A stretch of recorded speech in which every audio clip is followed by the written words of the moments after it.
नागपुर में Maharashtra animal and fishery sciences university से जुड़े गरिमामय सम्मेलन में सरसंघ चालक मोहन भागवत की प्रमुख उपस्थिति रही। स्वयं को संस्थान का पूर्व छात्र बताते हुए उन्होंने स्मृतियां साझा की। इसी के साथ विधायक परिणय फुके ने केंद्र की योजनाओं पर प्रकाश डाला। नागपुर में Maharashtra animal and fishery science university से जुड़े इस गरिमामय शैक्षणिक कार्यक्रम का आयोजन अत्यंत सुव्यवस्थित और उद्देश्यपूर्ण तरीके से किया गया। विभिन्न क्षेत्रों से जुड़े गणमान्य अतिथियों, विशेषज्ञों और पदाधिकारियों की उपस्थिति ने सम्मेलन की महत्ता को और बढ़ाया। कार्यक्रम में सरसंघ चालक डॉक्टर मोहन भागवत की प्रमुख उपस्थिति विशेष आकर्षण रही। मन से संबोधित करते हुए उन्होंने स्वयं को इसी शैक्षणिक संस्थान का पूर्व छात्र बताया। उनके संबोधन से सभागार में भावनात्मक और प्रेरणादायी वातावरण निर्मित हुआ। के नाते याद करके आपने मुझे इस कार्यक्रम में बुलाया, इसलिए मैं आपका धन्यवाद करता हूँ। जब इस कॉलेज में मैं पढ़ा तो इस परिसर का रूप क्या था और आज क्या है, ऐसा सोचता हूँ तो बहुत आनंद होता है। बहुत सारा विकास दिखता है, इमारतें बनी है, अंदर काम भी चल रहा है। और सोचता हूँ तो ध्यान में आता है कि ये केवल अपने कॉलेज की बात नहीं है। कुल मिलाकर वेटरनरी प्रोफेशन का जो विकास भारत में हुआ है, उसी का ये एक प्रकार से अभिव्यक्ति है।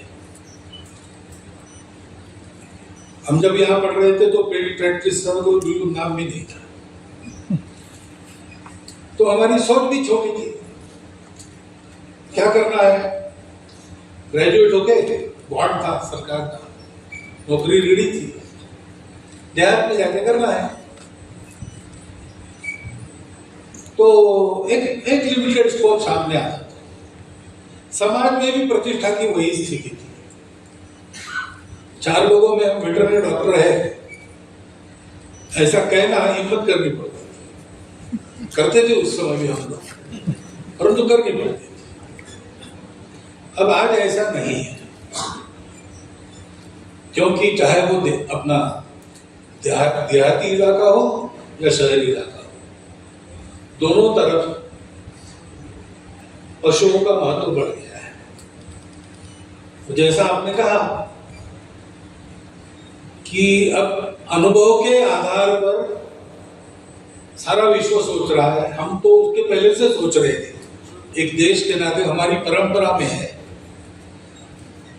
कि प्राणी सृष्टि, वनस्पति सृष्टि और मनुष्य, ये सभी एक ही पर्यावरण के अंग है और एक के बिना दूसरे का चलता नहीं है। और साथ रहे तो कुछ खतरा भी हो सकता है। जूनोटिक डिसीजेस ऐसा शब्द आपने उपयोग किया है, लेकिन साथ रहना तो अनिवार्य है, क्योंकि एक ही पर्यावरण के अंग है। तो ये समझकर इन सबको साथ लेके रहना कैसे, इसको मनुष्य को सोच। अतिथि ऑफ ऑनर एवं माफसू के इसी सदस्य विधायक डॉक्टर परिणय फुके ने अपने भाषण में भारत सरकार की विभिन्न जन कल्याणकारी योजनाओं, कृषि और पशुपालन क्षेत्र में हो रहे विकास कार्यों की जानकारी दी। आज वन हेल्थ मध्ये आपण श्वासांची भूमिका जी आहे, म्हणजे त्यांच्या भूमिकेवरती भागीदारी निर्माण करणे आणि आव्हान निराकरण या अत्यंत महत्त्वाच्या विषयावर इथे आपण मला बोलण्याची संधी दिली, त्याबद्दल मी आयोजकांचं मनपूर्वक आभार मानतो। वन हेल्थ ही संकल्पना सांगते की मानव, प्राणी आणि पर्यावरण यांचं आरोग्य एक लोकांचे घट्ट जोडलेले आहे।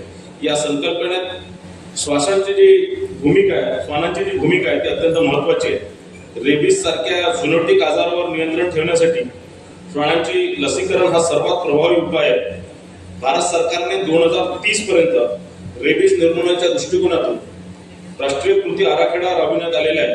तसेच प्राणी जन्म नियंत्रण, ॲनिमल बर्थ कंट्रोल कार्यक्रमाच्या माध्यमातून जनजागृती मोहीम यांच्याद्वारे भटक्या कुत्र्यांचे व्यवस्थापन आणि रोग नियंत्रणावर भर दिलेला आहे। डॉक्टर रामास्वामी साहेबांनी निश्चितच महाराष्ट्रामध्ये 70 लाख कुत्रे म्हणजे असल्याचं आणि त्यामुळे होणारे रॅबिसचे आकडेवारी आपल्याला इथे सादर केले आणि निश्चितच या वन हेल्थ मिशनच्या माध्यमातून हे वन हेल्थ यशस्वी होण्यासाठी पशुवैद्यकीय असणार, वैद्य असणार, डॉक्टर असणार, पर्यावरण विभाग असणार आणि समाज यांची भागीदारी अत्यावश्यक आहे।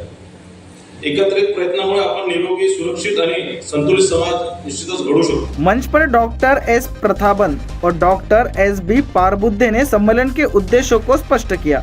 यह आयोजन ज्ञान विनिमय और सहयोग का प्रभावी मंच साबित हुआ.